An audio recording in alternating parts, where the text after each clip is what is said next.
Do you actually have to work out for 150 minutes every single week at a moderate intensity? Honestly, probably not. And let's talk about it. Hello, everyone, and welcome back to my channel. If we haven't met yet, hi, my name is Vera. I'm a certified personal trainer and flexibility coach. And my goal is to make sure you are feeling good in your body through movement and flexibility in a way that suits your current abilities. Over here on my YouTube channel, we talk fitness, body neutrality, and of course, we stretch it out together. So if that's your jam, make sure you hit the subscribe button down below. If you've ever felt like exercise was just out of reach, maybe too overwhelming, or you just couldn't stick with it, I want you to know I've been there. I actually used to hate fitness and all types of physical activity all the way back to elementary school. I was a fat kid growing up, and not only was I picked last, I came in last, and I just felt like fitness was just not my thing, and that mindset followed me into my 20s. But today I want to talk about how small, joyful movement can bring major differences into our lives. We're going to go over what the science really has to say about movement and how much we really need to create an impactful difference, how to incorporate more movement into our daily lives, and of course, why starting where you are is always the best approach, because we have to remember small steps always will lead to bigger changes.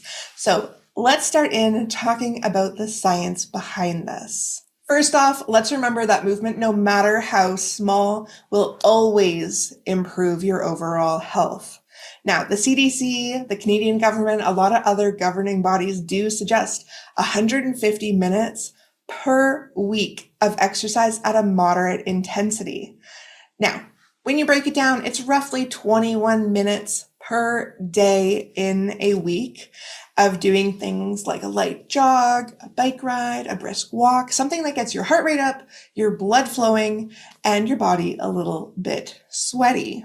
Just a quick note, all my research when I was doing this was based on the US numbers, stats, and studies. It was just a lot easier to find than the Canadian ones. So even though I am Canadian, I'm going to be referencing a lot of stats and all that kind of good stuff of our southern neighbors. 81% of Americans are not exercising regularly or exercising at all. And honestly, I cannot blame them. Think of our current society. Many of us are working multiple jobs. We're worrying if we can afford groceries or rent.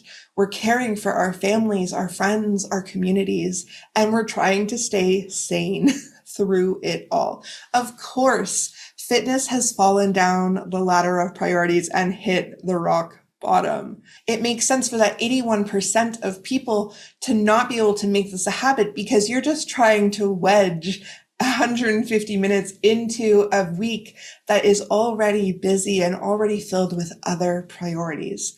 So let's go a little bit into the science here. We're going to start off with science that does correlate to the CDC's recommendation of 150 minutes of moderate intensity, and we're going to get into some other fun ones. So this first study I went into is really about how much physical activity you need to prevent cardiovascular disease. And in the results, it is saying moderate activity such as brisk walking for 30 to 60 minutes a day, most days of the week, is associated with significant reductions in the incidence and mortality of cardiovascular disease. But it also does say physical activity does not need to be vigorous to benefit your health. Now, when it comes to this moderate intensity kind of idea, it is because we do want to get our cardiovascular system nice and strong to carry our heart and our blood and all that kind of stuff that's involved running as long as it can. When it came to older adults, another study has said there is evidence that aerobic physical activities, which improve cardiorespiratory fitness, which again, moderate or vigorous intensity activities, are beneficial for cognitive function in healthy older adults, with effects observed for motor function, cognitive speed, delayed memory functions, and auditory and visual attention. So this is to say, yes, we do want cardio, we do want aerobic activities in our lives, because as we age, it's going to keep us sharp. And that is something we definitely want. Now, like I'm saying, these studies and even the CDC are talking about your heart health when it comes to fitness. And I 100% agree. You do need cardio in your life. It is a pillar of fitness to keep your heart and your cardiovascular system healthy. So this study here says even casual exercise, 2 to 3 days per week, improve the compliance of the carotid arteries. However, increased exercise frequency might be associated with greater benefits, such as decreased aortic stiffness. Maintaining carotid artery compliance may reduce the risk for age-related dementia.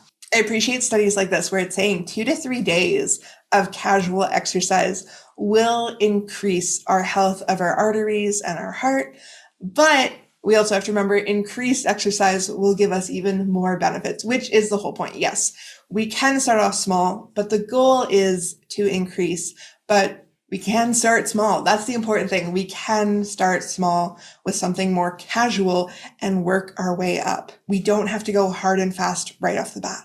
And here's another study from Harvard Health.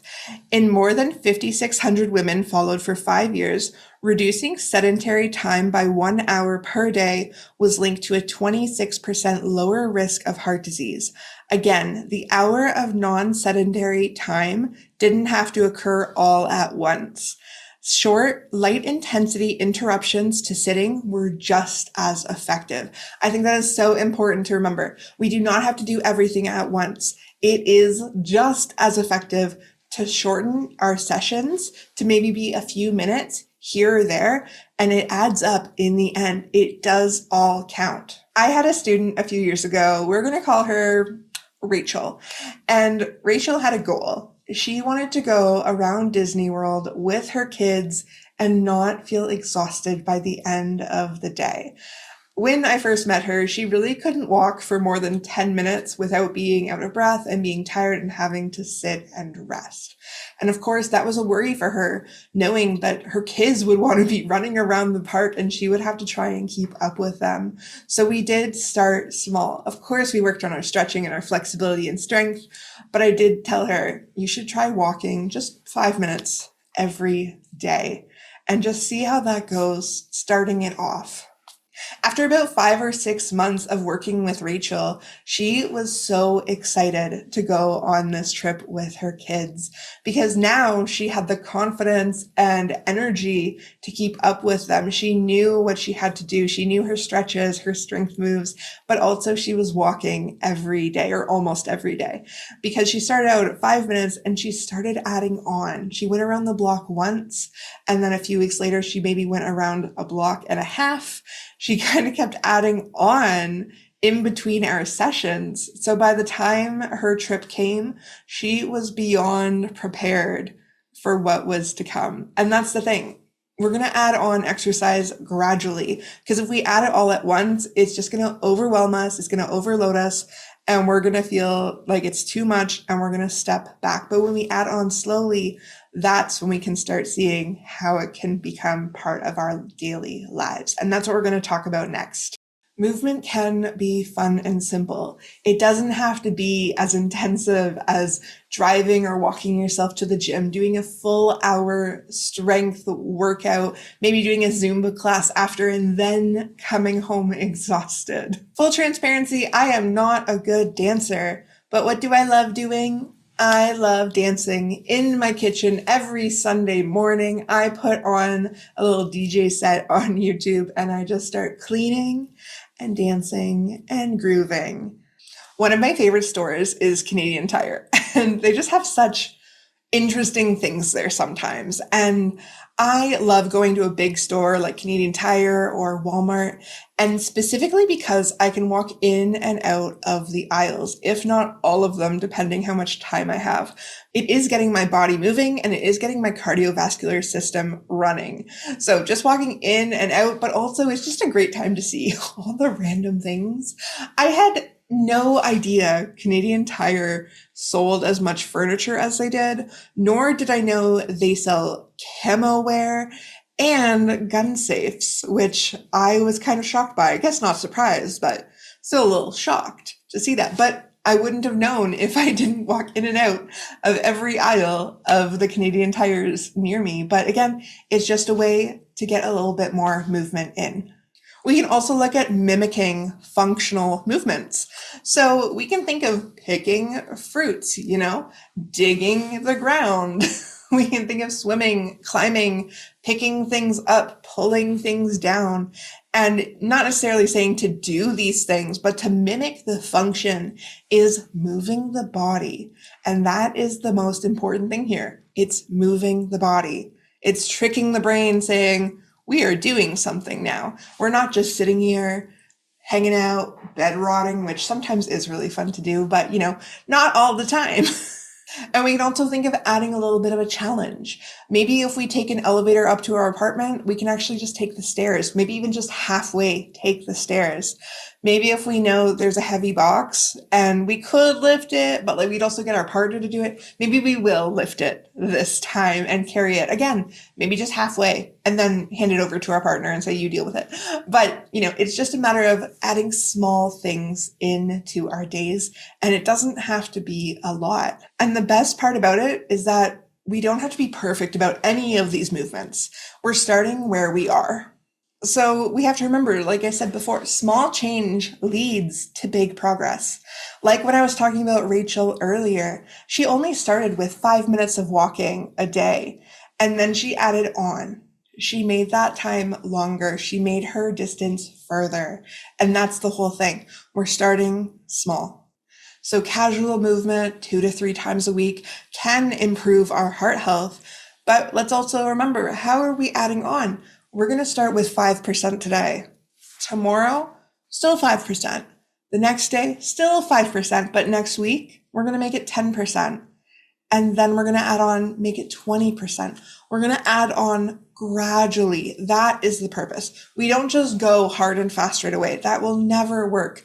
We have to start small. We can also think of habit stacking, where we're adding on to something we already do. So for the example of making coffee, maybe every time we make our cup of coffee in the morning, we're doing our side stretches. We're doing some hip circles. Maybe every time we're brushing our teeth, we're doing a little bit of tango with our feet.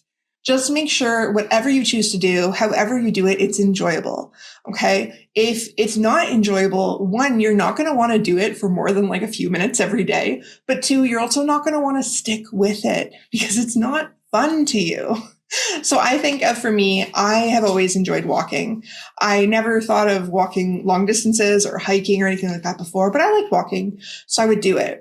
And then one day I started doing more trails in my area and I really enjoyed it. I do love going out in nature and being around all the wilderness and flowers, of course. And then I started going on hiking. So all of last fall, I went on hikes every single weekend and I loved it. And now I'm actually planning a trip to Whistler just to go on hikes. That's the only reason I'm going, because it's just so fun for me.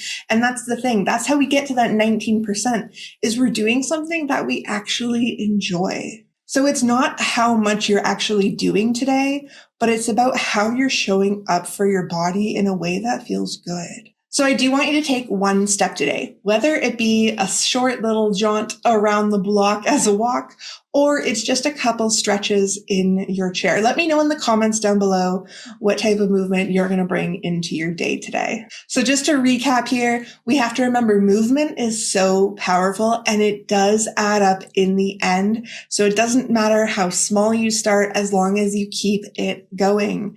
You also have to remember that movement doesn't have to be, very rigid, very strict. It can be silly. It can be fun. It can be joyful. And of course, remember that starting small is how we create sustainable progress. If you like this video, make sure you subscribe to my channel. And if you want a little bit more support with your movement goals, check out my pinned comment down below. That's where you can sign up for my weekly email newsletter. It is where I give you my weekly updates, body neutral tips, and flexibility tricks. Now, that is all for me today. Please remember that your body deserves kindness and movement is a gift, not punishment. All right, drink some water and I will see you on the next one.